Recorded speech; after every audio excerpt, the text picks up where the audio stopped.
Hey, what's going on? It's your girl, TampaMystic, And your boy, Doerilla, checking in. Hey, and we are live and direct on the industry's most wanted podcast. Yeah. Another Sunday in the books. You dig? Know. Listen, man, it's been a great day so far over here at Ark Studios, man. We got a lot of great energy in the building, and it's not stopping there. We got the one, the only GA in the building. What's happening, bro? Yo. What's going on? Hey, man, listen, first and foremost, like I told you, you and I had a conversation recently, and you've actually been in conversations of mine. All good stuff. For sure. Because, like, I just really respect you as a person, bro. You're just you unapologetically. Yeah, You put good music out. Thank you. You have your own style.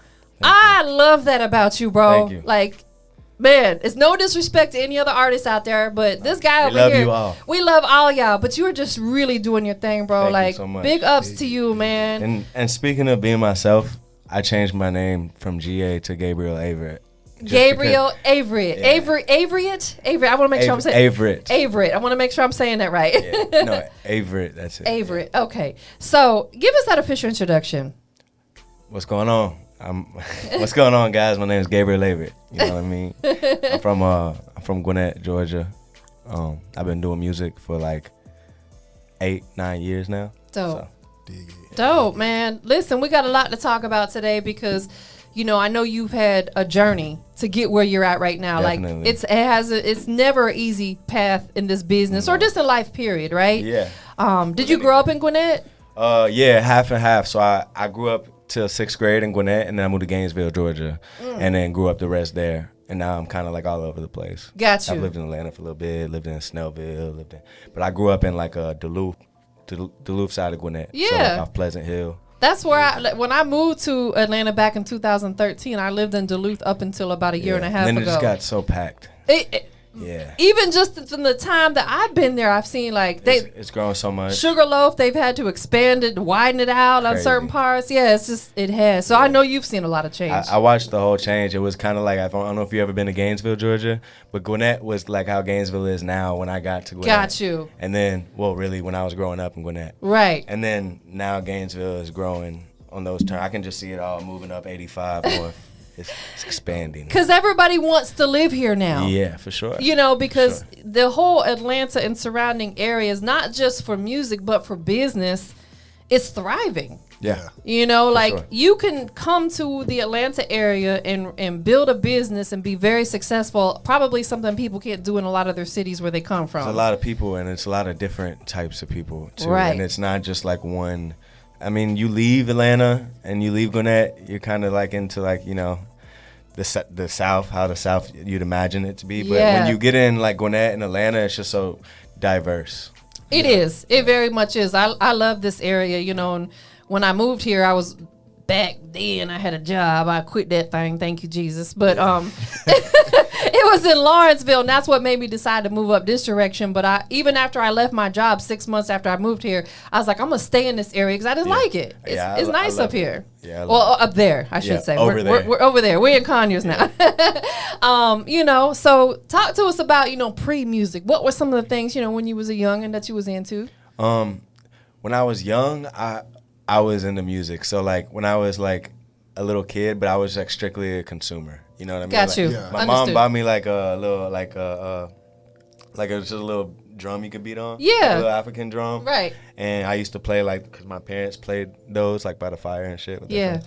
So I used to like practice on that, but I never really got into making music until I was like 16. But before music, I was skateboarding. Like I played sports in elementary school. It wasn't for me. And I started skating like later on in elementary school. And I did it for like 8 years. And it was like a big part of my life. And then I kind of hung it up for music.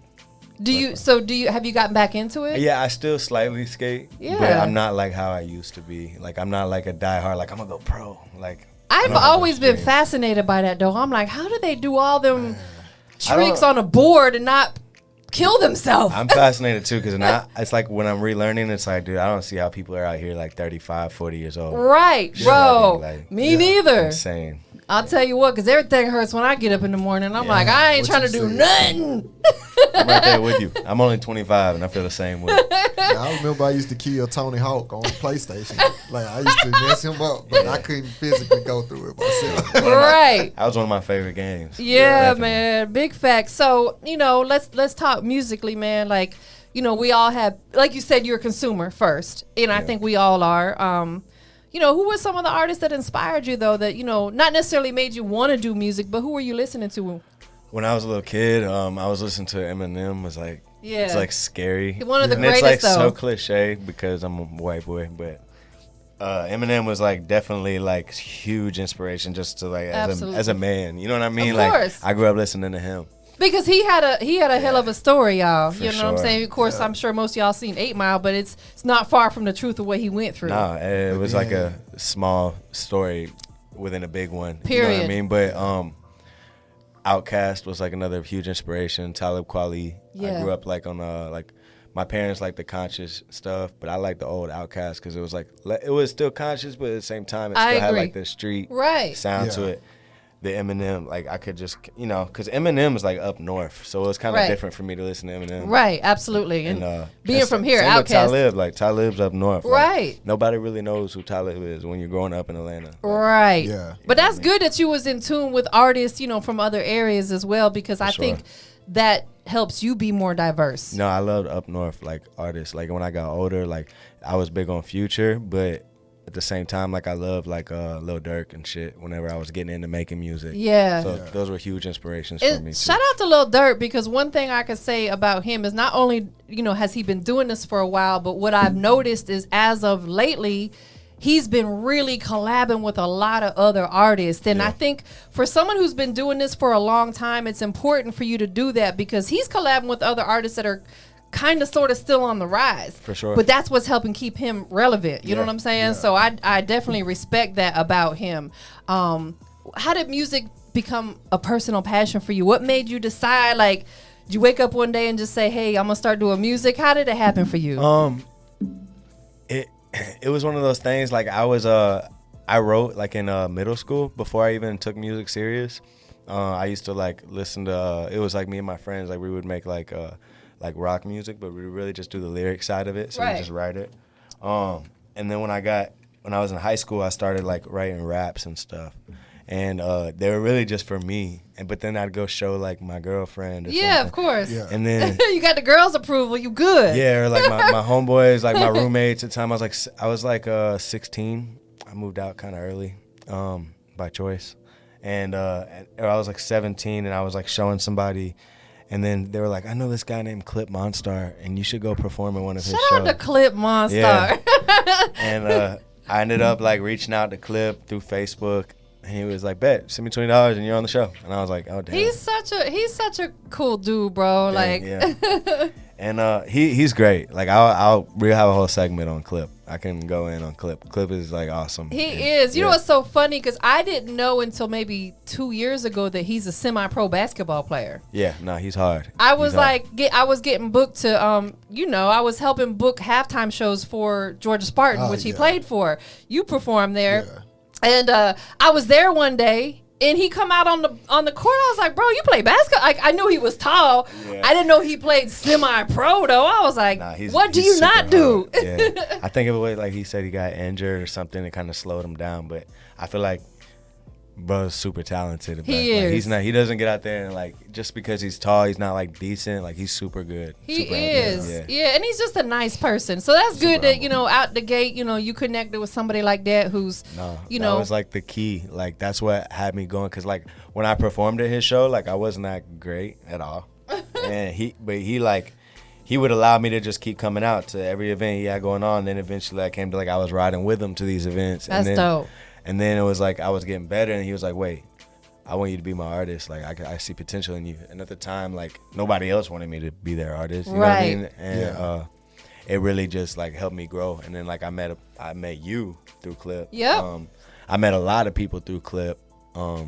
And that's how my career started right there. Man, shout out to Clip Monstar, man. Sure. And to this day, he's still doing his thing. Like, I see he's doing stuff on the north side, Barnacles and stuff like that. He has never really slowed down. Like, he's very consistent with what he does. He does the hosting right now. Yeah. But he's still an artist, and he's super consistent as an artist, too. Like, he's always working on some music, dropping. So. And I like too, like he's another one of those guys that's just unapologetically him. He be wearing the funky contacts, and I just love that. Goofy, because it makes you stand out. You know. Awesome. That's the whole goal is we don't want to fit in. We want to stand out, right? For sure. You rocking the fuchsia hair that I'm loving. Come on, bro, sure. Like, I'm going to end up changing my, like, look, this mine because I paid for it, y'all. But I'm going to end up going to more pink eventually because I just like that. It's a commitment. It is. I'm quite sure it is. Yeah. You know, so along your journey, I know you've probably had some ups and downs and in betweens, right? You've had some highlights, you know. For sure. Shout out to AE and shout out to AE. For sure. But let's take it to the bottom side, bro. Like, what's been one of them like moments or times or struggles during music that you had to overcome, you know? And I like to share this type of stuff because it could potentially help somebody else who's going through the same thing. For sure. The biggest struggle with music is growth. And it sounds funny and cliche at the same time, but I think when you grow, first of all, this is just my opinion, but I think for me to stay like so like attached to what I'm doing, what I'm releasing, I gotta really feel it. It's gotta like be a raw emotion of mine. Yes. You know what I mean? Yes. And the hardest thing to do is like go from like, you know, realizing who you are, maybe even like you're growing up while you're making music, so your music has to change with it, and then like your fans are changing with of your course, music. yeah, absolutely. So it's like it's a difficult part, but I think it's like super important for artists to go through that, especially younger artists. You know what I mean? Word.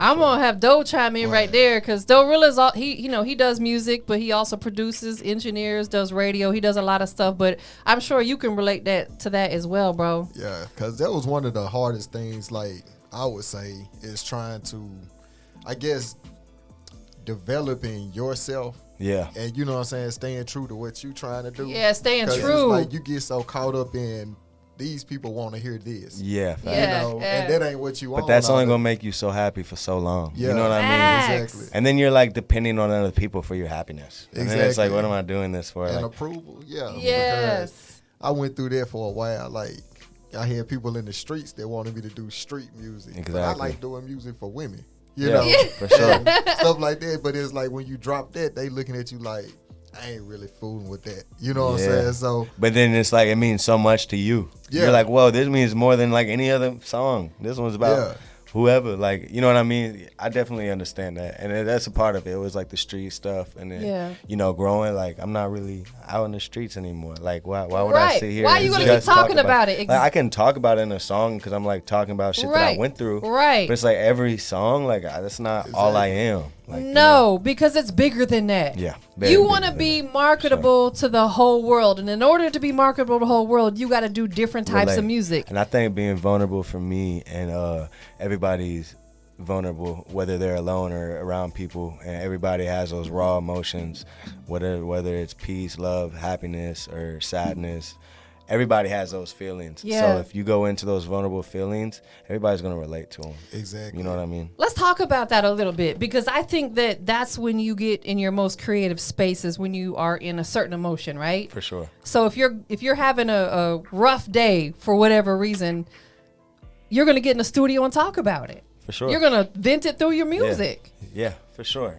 That's to me, like, that's the best part about music. Like, that's what makes me feel good whenever I get something off my chest. You know what I mean? Or like I make something that, you know, I'm not scared to show anybody. Like whether it be my grandma or my homeboy. Like, you know what I mean? Like, and I can feel the same way when I'm showing them. Like, you know. Absolutely. And that's what it's all about, is making music that people can resonate with. Yeah. But at the same time, not worrying about if everybody's going to resonate with it. Nah, because you're not going to please everybody. Like, no matter where you go. I love this guy. No matter where you go in your career, like, you could be a laughing stock. You could be a Lil Pump. You could be a Coldplay. Like, you're going to have just as many haters as you are fans. And it's going to work that way all the time. Bro, what do I say all the time? You can't please everybody. Yeah. Yeah. So if you go around. Nor can you, do we need to try to, right? Right. Like Nas X, like, he did what he had to do for him, but he can't, like, whether he stayed straight or went gay or whatever he did, like,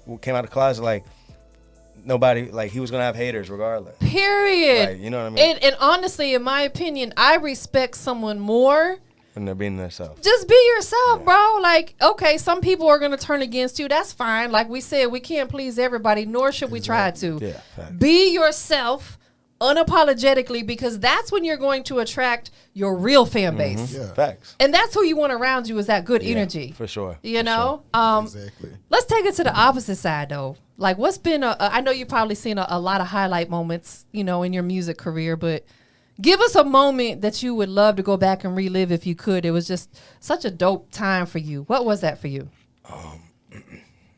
Okay, so as far as my music career goes, Yeah. a moment, it's kind of recent. Like, I performed at this concert, and I opened up for Young Nudie in Athens. Oh, okay, dope. And it was like probably like one of my biggest shows. Yeah. And just that little 15 minutes was just like, damn, like I really felt alive. I was like, this is where I'm supposed to be at. Like, right. Kind of like just on this platform right here. Like, I don't care if I'm the opening act. I don't care if I'm first or third or whatever. Like, this is awesome. And yeah, it was probably one of my most exciting moments in my music career. That's probably a life-changing moment because you already knew that music was for you. Yeah. But being right there on that stage with the audience.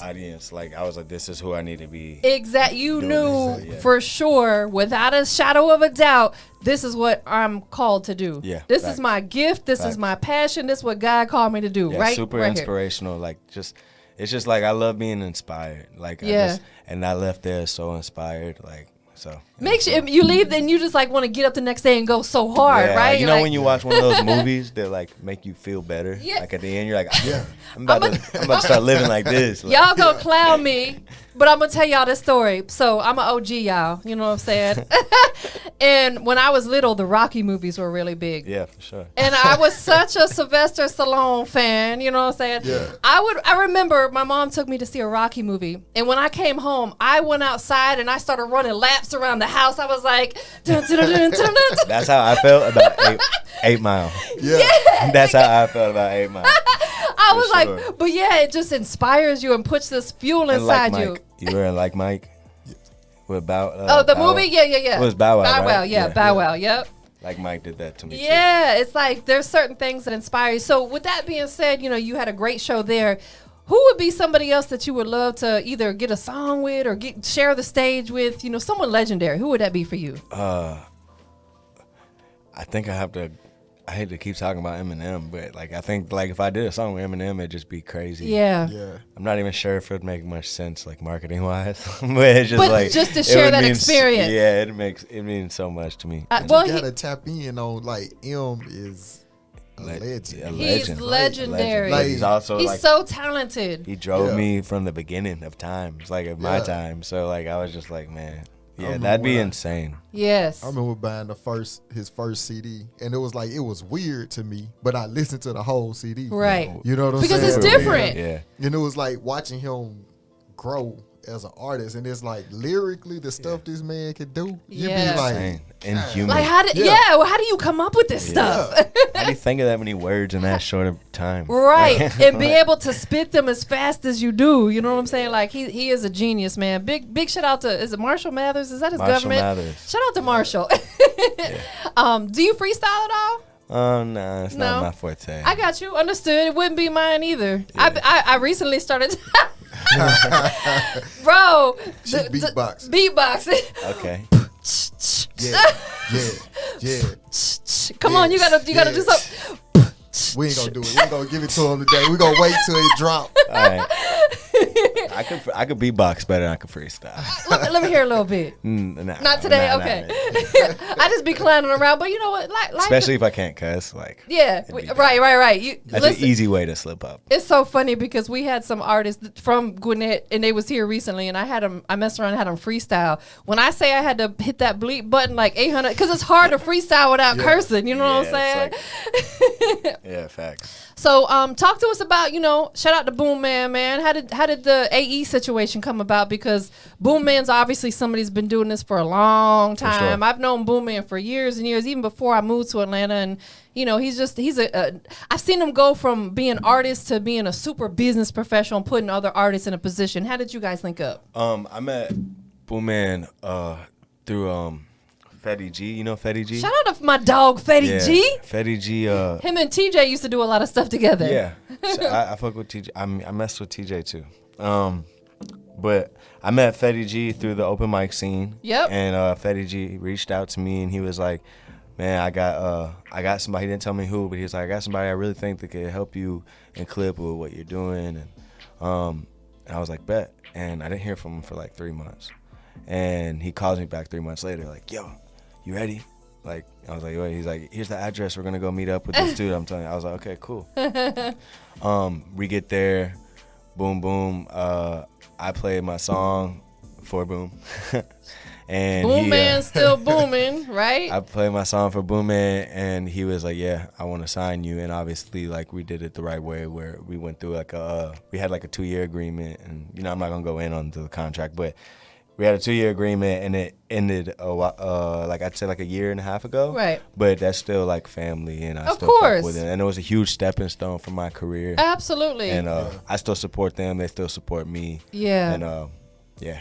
I think that's really dope because, you know, he's one of them guys that's been doing this a long time. So what I love about Boom Man so much is in order to be a boss, you have to put other people in a position to be a boss. And that's exactly what he's doing. For sure. So with that being said, you know, like, have you thought about maybe starting your own label situation, or have you already started your own label? Like, what's on the radar? In the future, I think it'd be definitely like something I would probably think about off the rip. Like once I'm like at a certain level in my career, but right now it's just like I got so much on my hands as being an artist. It's like I haven't even completed that to-do list, so it's like to be adding like a whole separate piece of paper. Listen, bro, I agree with you. I had an artist that I've been mentoring with and helping, and he hit me up last night because, you know, I've been watching him elevate, you know, just with the proper steps of us getting all his business together. And he said another artist hit him up and asked him about managing him. I said, bro, don't even get that idea out your head because you ain't even where you want to be I at. got random people hit me up all the time like, dude, I want to sign to your label. I don't even have one, first of all. Second of all, I'm like, dude, what? Like, I just don't see, like, I can definitely understand if you don't take being an artist that serious, but if you do take it that serious and you're where I'm at, where you're like, you know, you're in the scene, but you're not exactly where you want to be. I just feel like it'd be dumb to take on like that whole other task. You know what I mean? Right. Yeah. No, listen, I agree. And I'm glad that you understand that because some people are so thirsty to be a part of something. Yeah. They just want to be able to say, I'm signed. Yeah. Okay. And then what? You know what I'm saying? You put the, like somebody said, like you put the chain around your neck and the watch around your wrist, and you're like, okay, well, I'm still at home. Right, and then what? Right, the money ain't rolling in, the shows aren't getting booked. I don't got a new place to go just because I put this chain on. Like, facts. So you still got to put in the work, and then like I say, the artists that do just get signed, like you just got the job and you're at the bottom, and like you just got the job when you get signed. So it's like you still got to put that hard work in. So what's keeping you motivated? Because it isn't an easy business. Like it takes a lot of time, money. My supporters keep me motivated. Yeah. And I mean myself, because it's like it's self-discipline, like being an entrepreneur. Yeah. And like nobody's gonna be there unless you got Ben over here. Shout out to Ben on the check-in. Yeah. Big dog Ben. But unless you got like Ben. Oh, nah, Big Ben. Shout out to Big Ben. Shout out Big Ben. He came in here with some good energy. I love that. You know what I'm saying? How did you guys link up? I met Ben like maybe a year ago. Okay. Through my producer, Henry with a 3. Henry with a 3. H3. He has a studio in Smoke Rise, Georgia. Dope. And I've been working with him for like 7 years. But then I met my manager now through him. And that's actually both of our manager. Oh, okay. Yeah. Dope. I know I've crossed paths with you before. Like, I don't know if it's in this lifetime or another one, but you look so familiar to me. Like, I don't know. We might be distant relatives. Or who knows? You never know. But that's dope, bro. Like, it's so important. And you understand this, to have good people on your team. For sure. Have solid, because we can't do this by ourselves, right? Yeah, no. It's not a one-man thing, but like at the end of the day, like you gotta want it super bad, and then people will want to be a part of that. Word. You know what I mean? They'll see your passion. It is like at the end of the day, it does come down on you, but it's not a one-man team. No, for real. Yeah. So let's flip it over to production side, and then we're gonna talk about your project, and we're gonna get into one of your songs. You know, when it comes to production, I know every artist is different. Their ear's different for what they listen for, and it could be based upon your mood, your vibe, your energy. But, you know, we have producers that tune in and listen. And say you got a producer that wants to send you a beat pack. You know what I'm saying? First of all, producers, get to know the artist and their style a little bit. You know what I'm saying? I hate when people just say, hey, can I send you beats? I'm like, dude, you don't even know what I want. And then I'm going to have like a bunch of stuff I don't want in my email. And then they get offended when you don't record on it. It's not that you're a bad producer, y'all. It's just, it's not his flavor. Produce, don't just be a beat maker. Period. So with that being said, what are some of the things with, if you're, you got a beat pack, some instrumentals, you're going through them, what are some of the things that usually catches your attention? Melodies. Okay. Like, I love melodies, and I always like at least like a couple live instruments in the beats. Yes. What's your favorites? Do you like guitar? Guitar, and I'd say keys, like guitar and keys and drums. Yeah, absolutely. So take heed, any producers that might be tuned in now or later, you know what I'm saying? Because I'm sure you get hit up a lot about that. Yeah. I'd say like there's a producer or two every day that DMs me. That's always like, let me see you some beats, bro. Yeah. So be a beat pack and you listen to it and be like, what I'm gonna do with it? It's starting to become like the cartoon comment though. Like and the Bitcoin. It's starting to, it's like stop falling for the okie doke. just stop spam messaging. Like it's not cool. Like, and we know that you're copying and pasting. I know that they do that. You know why? Because I get them hitting me up talking about, hey bro, I heard some of your music. I said, first of all, I'm not a bro. Clearly. And two, I don't even do music. Like, so you know what? I always come back and be like, nah, sis, I'm good. You know, because I'll know that it's a dude, and I'll come back and call it. I'll be like, nah, sis, I'm good. Have your own copy and paste message. Right? Nice. It's corny. Yeah. You know, so I always say that to producers. I'm like, listen to the artist. If you really want to work with that artist, get to know them. Like, listen to some of their previous work so you know that you're not just wasting beats. Even artist to artist, like, don't reach out to me for a feature if like we don't make anything that would sound Period. That's another great point right there, bro. It's just working in general in the music industry. It's got to make sense. Even your manager. Like your manager has to somewhat like understand where you're going. Period. Can't be doing something totally opposite than you. And absolutely. It's just not going to work. No, because a lot of artists hit me up about that too, want me to manage. I'm like, I don't even know you. Yeah. Exactly. I know zero about you. Why would I want to manage? First of all, you ain't got nothing going on. Yeah. Anyway, period. Yeah. But even if you did, like, we ain't even vibing like that. So it's crazy. I think that'd be the part a lot of people miss. You know, they just look at like, this person's connected with this person. Right, that's exactly what it is. They try to jump on it, and they just don't know how to do it. Sense. Exactly. So before we get into your music, I want to talk to you about one more thing. You've been through a lot throughout your journey, and you've experienced some great things. And where do you want to go ultimately with your music? Have you thought about it? To me, being able to be on the same platform as like who I consider the greats. Yeah. And like those festivals, those showcases, to have like enough of a fan base to where like I can be comfortable off of living off my music. That's all that matters. Packing out the arenas and stuff. Yeah, it'd be cool to like pack up, but I wouldn't mind opening up for somebody that is packing out the arena. Word. You know what I mean? Right. Like, to be honest, like as long as I can live comfortably and make music and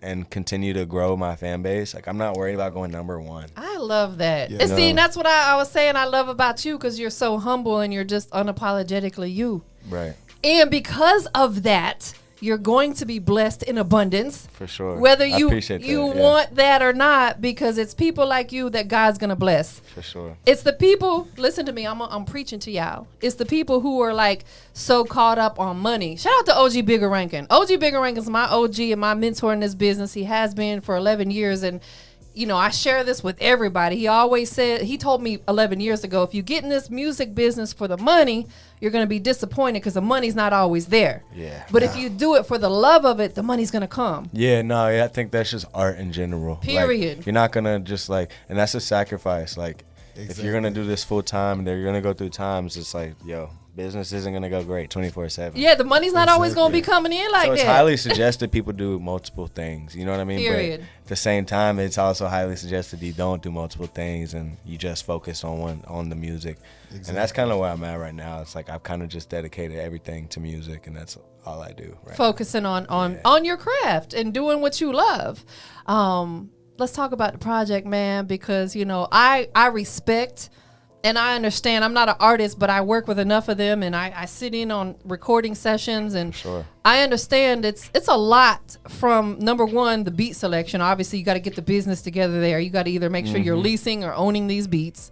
That costs money. Yep. Then if you don't own a studio or have one at your crib, you got to go pay for studio time. That costs money. Yep. You know what I'm saying? And we can't be messing around because time is money. Mm-hmm. You got to get a good graphic designer to put the artwork together. It's more money. Then it's more money. Then you got to pay for your distribution. That's more money. Then you got to have a marketing strategy. Then you got to put a marketing campaign behind it. Like, it's like money all the way around in time. Mm-hmm. So with that being said, you know, tell us about this new project because I know you put your heart and soul into it. Yeah, and a lot of work. And it was only 6 songs, but at the same time, like, still way harder than one song. And it's, it's a lot of work. But the album is called Cupid Shooting Range, 6 songs, so it's an EP. Cupid Shooting Range is basically just like about love. Yeah. And it's like the ups and downs of love. So it's kind of just like an emotional warfare. So Cupid's Shooting Range. And it's about like taking your shots with multiple chances. You know what I mean? Like, you know. But you know, it's raw emotions that I actually went through. So like I was hoping to just like find like a good mixture of songs, like to kind of express each feeling. I think 6 is a great number because, you know, you think about, okay, if each song's maybe 3, maybe 4 minutes, you're somewhere in the 18 to maybe 25-minute range tops. Yeah. That's a great number because that's a drive. I can get through your whole EP on the drive home. I think it's like 15 minutes. See that's even better. It's like 3 minutes was like the longest one song was. Right. But I'm a big fan of 2 to 3 minute songs, y'all. Yeah, me too. I like short and sweet. And to be honest, they're getting even shorter.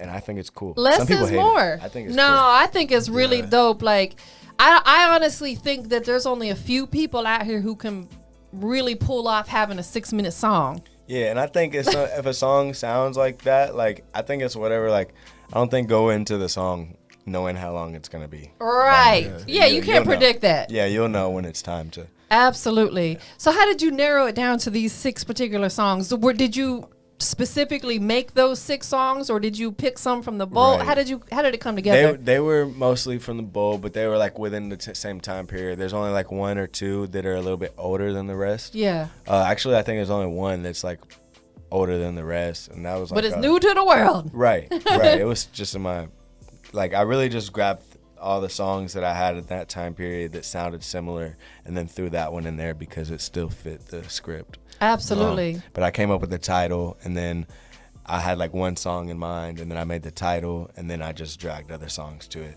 And so that's why, like, also, like, I just don't think that dropping like a lot of music right now is like the goal, I think, but just enough to like where I can drop this and move on. Yeah. You know what I mean? Like, you want to still feed the people, you know what I'm saying? Give them something, but you don't want to overdo it. Yeah, but this project also was like something that I was doing just so I can do other stuff besides just rap. So I barely really rap. The Let Go song is probably the only one that has like a verse, like a real verse. The other ones are like have verses, but they're more like 21 singing. Blackjack. Yeah, it's more chill. I was riding. Listen, I had to go all the way to the South Side last week, and I was listening to your project, and I was just like, it's so dope and so different. You bring a whole different vibe. For sure, and I think that just comes with just listening to different music. Yeah. I listen to a lot of just different stuff so I can make different stuff. Like, I don't just fill my brain with stuff that I don't want to make. You know what I mean? Yeah. You want to give them you. Right. Period. Point blank. So we're going to get into this Let Go record. Before we do that, though, a couple things that I need you to do. One, tell everybody where they can follow you, keep up with you on any of your social platforms. For sure. All my social platforms are Gabriel Avrett. So it's GABRIEL AVRETT, and that's what it is on all the streaming platforms. That's my YouTube IG, and everything. TikTok. Yeah, everything's Gabriel Avrett, and then the project is called Cupid's Shooting Range. So make sure you guys go download that, share it, tell a friend to tell a friend, all that. You know what I'm saying? Yes, please. 2 more things we got to do. Anybody that has been really supporting the movement, rocking with you, that you want to pay some homage to, give a shout out to? I gotta give a shout out to Ben and Henry, my producer, my manager. That's who's going hard right now. Big Ben. That's my backbone in the industry right now. Definitely goes to them. That's so dope, bro. Like, man, that's beautiful and that's amazing. Yeah. You know what I'm saying? Because real is so rare. I don't in this have to business. DM people to be like, manage me. you got a solid team right here with you. Right. Last but not least, What do we got to do, Doe? Oh, you already know what time it is. So, we on the Industry's Most Wanted podcast. So, we need to know why you are the Industry's Most Wanted. Man, I think I have something unique, genuine, and I just feel like I can be the life of the party and also tell people when it's time to stop partying. You know, for sure. I love that. Man, thank you for coming through today, man. Long overdue. Thank y'all for having me. Of course. Much love. I appreciate y'all having me. Listen, it's my pleasure, and it's definitely my... See, I got to set alarms for everything, because if I don't, I'm old, y'all. Like, my mind's like, whoo. We got to do this again. You know what I'm saying? Like, you know, maybe 3-4 months out, you know, like going into second quarter of next year, let's regroup and do this again, bro. I'm definitely down. We've been rocking for what, like 7 years? 7 years at least. A long time. And, long time. You know, whatever, I don't know if there's anything I can do to support, you know, like I want to support you, know, obviously just as a person, but there's anything I can ever do to help. Just whatever you got going on, let me know. And I'm going to keep you in the loop of what's going on. Yeah. In fact, okay, so I'm going to throw it out there. In January, I'm hosting a DJ music conference. I would love to have you come bless the stage. For sure. It's going to be at Norcross. So it's not far from the crib, you know what I'm saying? I'll get you all the details though, and you can bring as many people as you want. Just show up and rock the stage. Have definitely your mask on. I know, definitely down. You said had a mask on. Have your mask on, and we still social distancing. So silly. I'll bring the mask. Hey, listen, I ain't gonna lie. I hosted one a couple months ago. I didn't wear my mask, but I did tell them. I said I'm not sharing my mic with nobody, and I made the announcement on the mic: do not come get in my face. Nod at me from a distance. That's when COVID was still really like thriving out there. I'm just like, bro, it's crazy. But anyways, thank you for coming through today. Shout out to Ben checking in. What's happening? We about to get into this record though. I need that really dope introduction. Give us all that good energy. Yo, what's going on, man? My name is Gabriel Avrett. This is my new song called Let Go off Cupid Shooting Range. Let's go.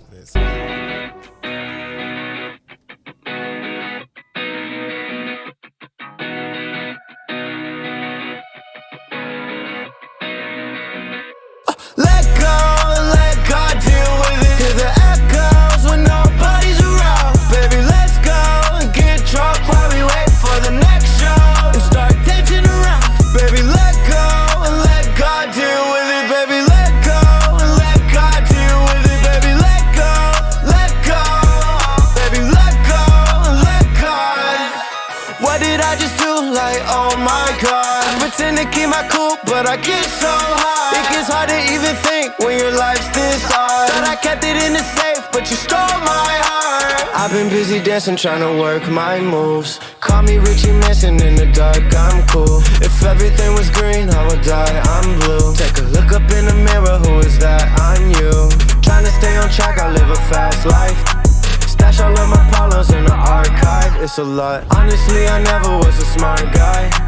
I'm still getting paid off the things I think about. Let go and let God deal with it.